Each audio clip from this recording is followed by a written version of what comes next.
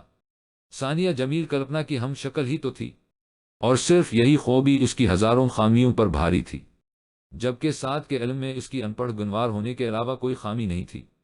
چونکہ ثانیہ بھی کلپنا کی طرح رقص کی ماہر تھی، اس لیے فلم ڈائریکٹر نے سب سے پہلے گانوں کی عکس بندی کی تھی، اور گانوں کی عکس بندی کرواتے ہوئے ثانیہ ذرا بھی نہیں جھجکی تھی۔ معلوم ہی نہیں ہو رہا تھا کہ وہ پہلی بار کیمرے کے سامنے آ رہی ہے۔ البتہ رہ جانے والے 3-4 مناظر کی عکس بندی کرواتے ہوئے ہدایت کار کو دانتوں پسینہ آ گیا تھا۔ اس کی جگہ مکالمے بولنے کے لیے تو خوبصورت آواز کی ایک لڑکی کی خدمات حاصل کر لی گئی تھیں، لیکن چہرے پر منظر کے مطابق تاثرات تو اس نے خود پیدا کرنے تھے۔ اس موقع پر سعد بہت کام آیا تھا کہ وہ صرف اسی کی بات پر توجہ دیتی تھی، باقی مردوں سے دور بھاگتی اور گھبرا جاتی تھی۔ دن رات لگا کر فلم ساز نے 2 ہفتوں کے اندر ہی فلم کی تکمیل کر دی تھی۔ اس فلم کے علاوہ باقی فلم سازوں سے سعد نے جان بوجھ کر رابطہ نہیں کیا تھا، کیونکہ پہلی فلم کی عوام میں پذیرائی دیکھ کر ہی وہ آئندہ فلموں کے لیے منہ مانگے معاوضے کا مطالبہ کر سکتا تھا۔ نہ جانے کیوں اس کا دل کر رہا تھا کہ وہ ثانیہ جمیل کی آنکھوں میں بھرے خوابوں کو تکمیل کر بڑی یہ اپنی میڈم کے لیے وہ کچھ نہیں کر پایا تھا، اس جیسی کے لیے کچھ کر کے وہ دل میں بھری پشیمانی اور ندامت میں کمی کرنا چاہتا تھا۔ فلم ریلیز ہونے سے ایک دن پہلے پریش چوپڑا نے تمام فنکاروں کو پارٹی دی تھی۔ عجیب بات یہ ہوئی تھی کہ ہر وقت ثانیہ کا دم چھلا بنے ہوئے بھائی پارٹی میں نہیں آئے تھے۔ سعد نے ثانیہ کے لیے ایک کار خریدنے کے ساتھ ڈرائیور اور ایک محافظ کا بھی بندوبست کر دیا تھا۔ وہ ان کے ساتھ اکیلی ہی آ پہنچی تھی۔ اس کا لباس دیکھ کر زیادہ تر لوگ ہنس پڑے تھے۔ کھلی قمیص کے ساتھ سر پر اوڑھے دوپٹے سے وہ اس تقریب کے لیے مزاح کا سبب ہی بنی تھی، لیکن اس لباس میں دیکھ کر نہ جانے کیوں سعد کو بہت اچھا لگا تھا۔ وہ کلپنا کو ایسا لباس پہننے پر مجبور کیا کرتا تھا، لیکن وہ فیشنیبل کپڑوں کی شوقین تھی اور اکثر اس بات پر سعد کی اس سے خفگی بھی ہو جاتی۔ وہ زیادہ دیر سے خفا نہیں رہنے دیتی تھی کہ سعد کو منانا اس کے بائیں ہاتھ کا کھیل تھا۔ وہ صرف ایک جملہ کہا کرتی، سعدی نہیں نا، اور سعد ہتھیار ڈال دیتا تھا۔ پارٹی شروع ہونے کے تھوڑی دیر بعد ایک اور ڈرامہ ہوا تھا۔ جان بوجھ کر یا انجانے میں ثانیہ نے وسکی کا گلاس اٹھا کر چند گھونٹ لیے اور پھر لڑکھڑا کر فرش پر گر گئی۔ سعد نے آگے بڑھ کر اسے سہارا دے کر صوفے پر بٹھا دیا۔ تمام مہمان زور زور سے ہنسنے لگے تھے۔ کلپنا بہت زیادہ شراب نوشی کیا کرتی تھی، بعد میں سعد کی وجہ سے اس نے شراب نوشی میں کافی کمی کر دی تھی، البتہ واضح نظر آ رہا تھا۔ خانہ بدوش ثانیہ نے زندگی میں پہلی بار شراب چکھی تھی۔ سعد ساتھ بیٹھ کر اسے سمجھانے لگا، دیکھو ثانیہ، یہ کوئی اچھی چیز نہیں ہے، بہتر ہوگا آئندہ اسے منہ سے نہ لگاؤ۔ وہ نادم لہجے میں بولی، منے پتہ نہ ہوت یہ اتنی خراب ہوت ہے، اچھائی برائی کورنے دو، بس تم نے آئندہ شراب پینے کی کوشش نہیں کرنا۔ وہ وارفتگی سے بولی، تھاری ساری باتاں پا عمل کروں گی۔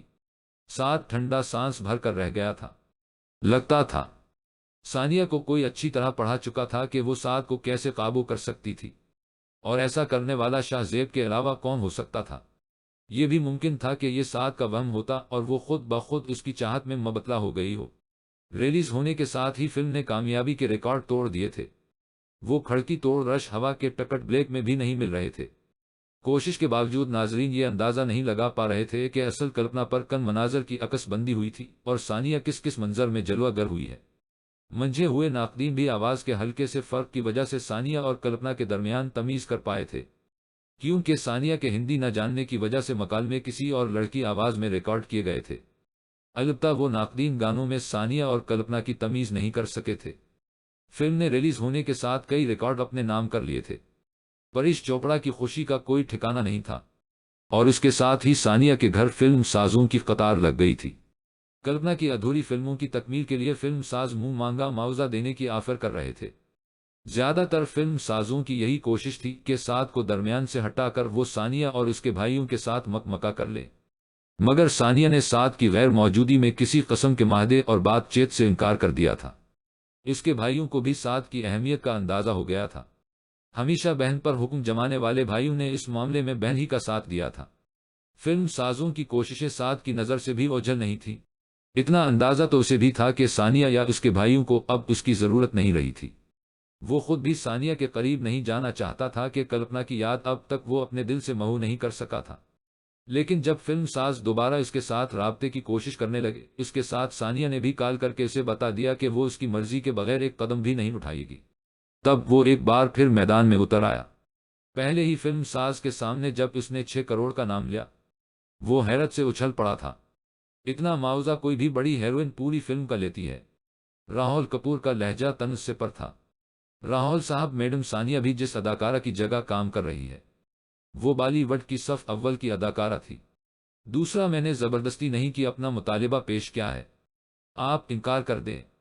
باقی واضح کر دوں، میری کوشش یہی ہوگی کہ میڈم ثانیہ زیادہ سے زیادہ 3 فلمیں سائن کرے۔ میڈم کلپنا نے بحالت مجبوری اتنی فلمیں ایک ساتھ سائن کی تھیں۔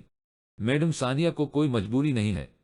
آپ بے شک اس وقت انکار کا حق رکھتے ہیں، لیکن یاد رہے اگر بعد میں آپ کے مان جانے پر بھی ہمارے پاس وقت نہ ہوا تو گلہ نہ کرنا۔ دھونس جمانا تو کوئی آپ سے سیکھے۔ راہول کے ہونٹوں پر پھیکی مسکراہٹ نمودار ہو گئی تھی۔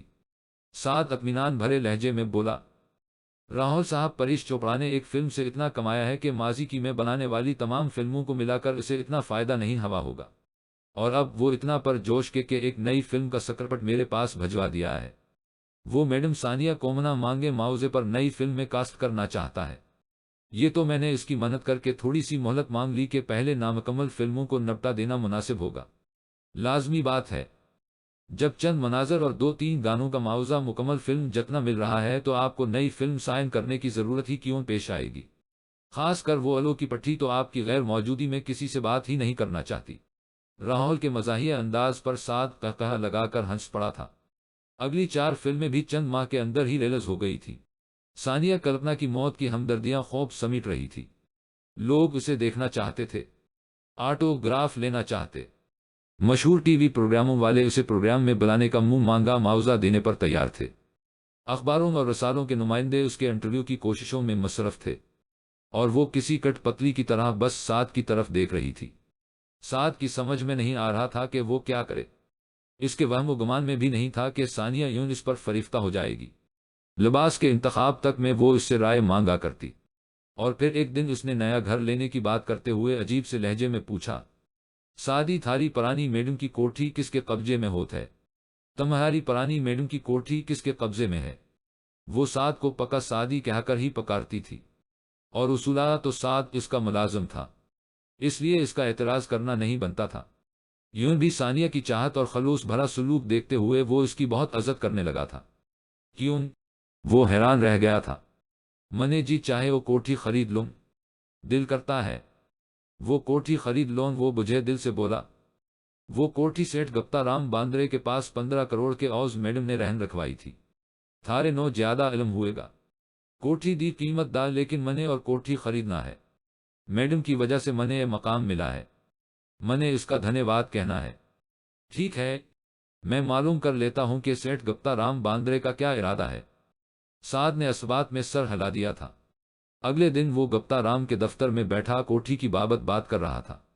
اس نے چھوٹتے ہی اتنی ہی رقم کا مطالبہ کر دیا تھا جو وہ کلپنا کو ادا کر چکا تھا۔ سعد کے ہونٹوں پر مسکراہٹ نمودار ہوئی۔ سیٹھ صاحب، اگر کوئی پراپرٹی ڈیلر آپ کو 6 کروڑ سے زیادہ دینے پر آمادہ ہے تو اسی کے حوالے کر دینا۔ ویسے میرا نہیں خیال عام کہ کوئی بے وقوف اس کوٹھی کو خریدنے کی کوشش کرے گا۔ وہاں قتل کی واردات ہوئی ہے، ایک عورت کو جلایا گیا ہے، اور ایسی عمارتیں اصل قیمت کے نصف میں بھی کوئی نہیں خریدتا۔ مسٹر سعد، میں نے 15 کروڑ کی بھاری رقم تمہاری ہی ہتھیلی پر رکھی تھی۔ گپتا رام کے لہجے میں غصہ بھرا تھا۔ بالکل، مگر میڈم کوٹھی بیچ نہیں رہی تھی اور نہ آپ اتنی رقم میں خریدتے۔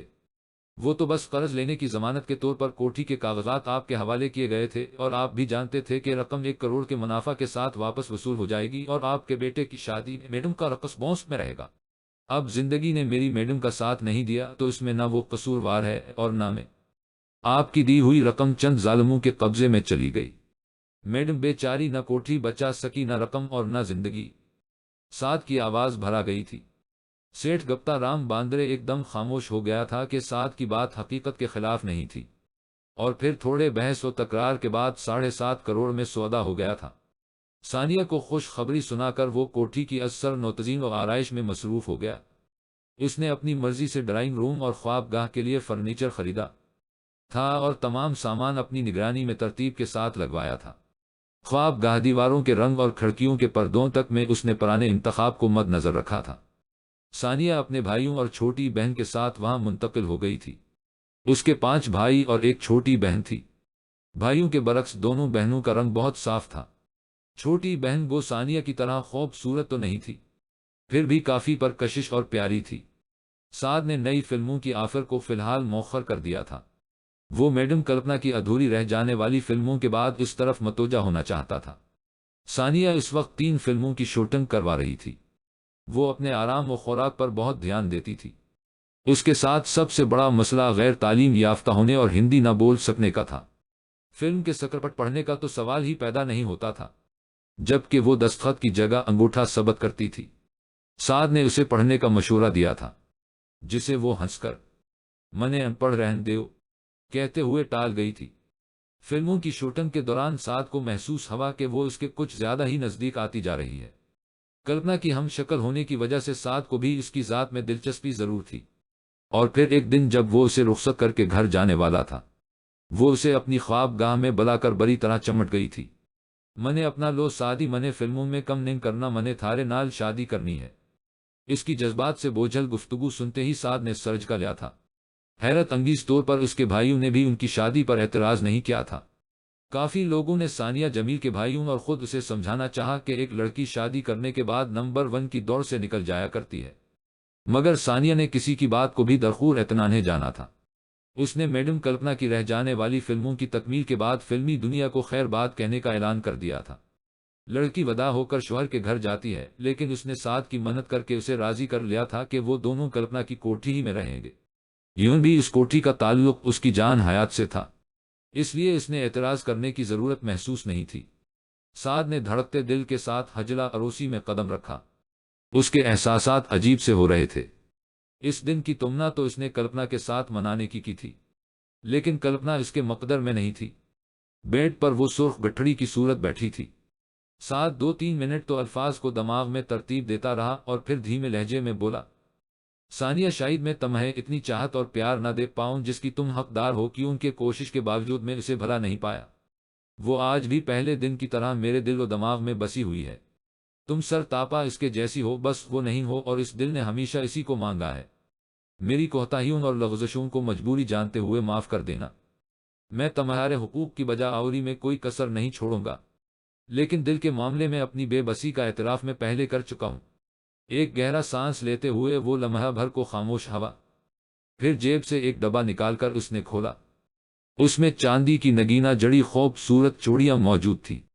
جانتی ہو، کلپنا کو سونا اچھا نہیں لگتا تھا۔ اس نے کہا تھا کہ وہ منہ دکھائی میں چاندی کی چوڑیاں لے گی، اور جس دن اس نے مجھے یہ کہا تھا، اس سے اگلے دن میں نے چوڑیاں بنوا کر رکھ لی تھی، مگر ان چوڑیوں کی قسمت میں وہ ریشمی کلائیاں نہیں تھی۔ اور برا نہ منانا کہ میں ہر بات میں اس کا ذکر کر رہا ہوں، مجھے بے بس جانتے ہوئے معاف کر دینا۔ معذرت کے انداز میں کہتے ہوئے اس نے ثانیہ کے ہاتھ پر چوڑیوں والا ڈبہ رکھ دیا۔ "منے پنا وید دو"۔ اس کے کانوں میں ثانیہ کی مدھر آواز گونجی۔ سعد خاموشی سے اس کی کلائیوں میں چوڑیاں گھننا ڈالنے لگا۔ کلپنا کے ہاتھوں کو وہ کئی بار چھو چکا تھا۔ حیران کن طور پر ثانیہ کے ہاتھ بھی بالکل اسی کے جیسے تھے۔ غیر ہوتی دل کی دھڑکنیں کہہ رہی تھی، یہ وہی ہاتھ ہیں، مگر حقائق اس کے خلاف تھے۔ اس نے ثانیہ کا گھونٹ الٹا اور اس کا سانس رکنے لگا تھا۔ محبوب کی شکل نے آنکھوں کے سامنے آ کر جذبات میں ہلچل مچا دی تھی۔ وہ وارفتگی سے اسے دیکھنے لگا۔ وہ دل آویز مسکان ہونٹوں پر بکھیرتے ہوئے کہنے لگی، "تھارے کو تو اس کا متبادل مل گیا ہے"۔ سعد کے دماغ کو جھٹکا لگا۔ بالکل یہی بات کلپنا نے بھی کی تھی کہ اگر میں مر گئی تو میرا متبادل تو تمہیں مل جائے گا۔ اس کا دل جیسے کسی نے مٹھی میں لے لیا تھا۔ ایک دم اٹھ کر وہ دروازے کی طرف بڑھا۔ "ایک منٹ سعدی"۔ ثانیہ نے فوراً اسے پکارا تھا۔ وہ گلو گیر لہجے میں بولا، "ثانیہ، میں تھوڑی دیر اکیلا رہنا چاہتا ہوں، پلیز مجھے معاف کر دینا"۔ "تم ثانیہ کو چھوڑ کر جا سکتے ہو، اپنی میڈم کو نہیں"۔ بیڈ سے اتر کر اس نے سعد کا ہاتھ تھام لیا تھا۔ "جانتا ہوں کہ تم اس کی ہم شکل ہو، مگر وہ تو نہیں ہونا"۔